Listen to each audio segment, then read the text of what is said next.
আদিবাসী অধ্যুষিত গ্রামে প্রধানমন্ত্রী আবাস যোজনার ঘরের অ্যাকাউন্টে টাকা পাইয়ে দেওয়ার নাম করে টাকা হাতিয়ে নেওয়ার অভিযোগ উঠল। টাকা দিলে আজকেই বাংলার আবাস যোজনার দ্বিতীয় কিস্তির টাকা ঢুকে যাবে, এমন প্রলোভন দেখিয়ে বালুরঘাটের ভাটপাড়া গ্রাম পঞ্চায়েতের গ্রামে গ্রামে ঘুরছে প্রতারকরা। কিছুদিন আগেই এমন প্রলোভন দেওয়ায় বালুরঘাট থানার দ্বারস্থ হয়েছিলেন এক ব্যক্তি। এবার একই প্রলোভনের ফাঁদে পা দিয়ে 12,000 টাকা খোয়ালেন এক আদিবাসী মহিলা। ওই মহিলার কাছ থেকে 12,000 টাকা নিয়ে পালিয়েছে এক অচেনা ব্যক্তি। এমনকি ওই ব্যক্তি নিজেকে বিডিও অফিসের কর্মী বলে পরিচয় দিয়েছেন। সঙ্গে 20,000 টাকার প্রলোভন দেওয়া হয়। এরপরই ওই প্রলোভনে পা দিয়ে টাকা বের করে দেন উপভোক্তা। এরপরই 12,000 টাকা দেওয়ার পরে সেই টাকা নিয়ে চলে যায় ওই ব্যক্তি, যা নিয়ে চাঞ্চল্য ছড়িয়েছে বালুরঘাটের ভাটপাড়া গ্রাম পঞ্চায়েতের আউলাহার গ্রামে। এখানে 70 জন ঘর পাইনি, 70 জন এখানে বাড়ি আছে, 70 জন পাইনি। আর ওই দুই একটা ঘর হয়েছে আছে এখানে আউলাহার বলে, নকশা নামটা। দিন মানে যে কৃষি কাজ করি আমরা, সবাই মাঠে ঘাটে কাজ করি, কৃষি কাজে ধান টান লাগাই চাষ করি, এগুলো দিয়ে চলে আসি। হ্যাঁ, পাকা বাড়ি এখানে নেই, পাকা বাড়ি নাই। না মাসিনি তো, না মাসিনি। ওরা একবার আসছিল এখানে পাড়াতে, আসছিল মানে সবার নাম নিয়ে যায়নি। যাদের নাম নিয়ে গেছে তাদের হয়ে গেছে, আর যাদের নাম নিয়ে যায়নি তাদের হয়নি। এখানে ওই 3-4 জন মতন হবে। ওটা তো আমরা তো জানি না কোথা থেকে আসলো, ভালো বলে নিয়ে গেল,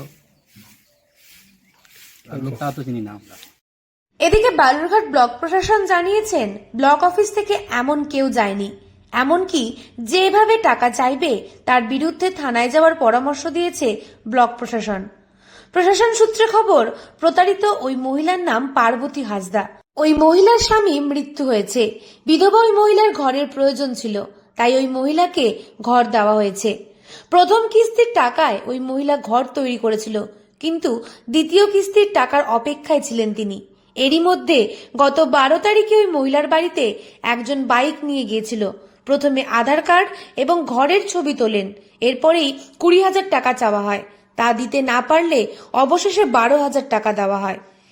এদিকে 11 তারিখে ওই একই গ্রাম পঞ্চায়েতের মাঝি গ্রামের অলোক সরকারের বাড়িতেও এক ব্যক্তি গিয়ে ছবি তোলে এবং 10,000 টাকা চায়। এরপরেই ওই ব্যক্তি বিষয়টি বুঝতে পেরে থানায় অভিযোগ দায়ের করেছেন। আমি তো লোক চিনি না, ওরা বললো কি আমি বিডিও অফিস থেকে আসেছি ঘর ইনকিউর করতে। আমি অফিসের বিডিও অফিসের বড় অফিসার।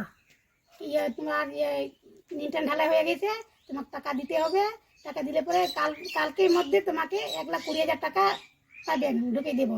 20,000 টাকা চেয়েছিল, 6,000 টাকা দিচ্ছি। তারপরে তো অন্য কাজের জন্য ধরা হয়েছে, 3 বাতনকে। আমি তো টাকা পাবো আবার বেশি, আমি তো জানি না কত কি হয় এগুলা ব্যাপার। আবার যদি বড় বেশি করে দিচ্ছে না কি করে দিতে, ওরা কোথায় 1,20,000 ঘর তো হবে না। আবার 40,000 টাকা আবার বেশি আবার না করেছি, তোরা পাবেন। এই কথা ভালো বলে করে কি বা করে মনটা ভুলে গেল, মোরা দিয়ে দিন আর কে দিই নাই, জানাই নাই কি কয় এই সচিবকে মেম্বারকে ওরা জানানো হয়েছে। ওরা বললো কি তোমাকে কিছু করতে হবে না, আমরা যা করবো আমরাই করবো। আধার কার্ডের নাম্বার নিয়ে নিবে। তবে ওই ব্যক্তি কে তার খোঁজ শুরু করেছেন সকলেই। আবাসের কাজে কাউকে টাকা দিতে হয় না, এটা নিয়ে ব্যাপক প্রচার চালানোর পরেও পঞ্চায়েতে না শুনে কেন টাকা দেওয়া হচ্ছে তা নিয়ে শুরু হয়েছে তরজা। দক্ষিণ দিনাজপুর থেকে সুস্মিতা গোস্বামী রিপোর্ট, লোকাল 18 বাংলা।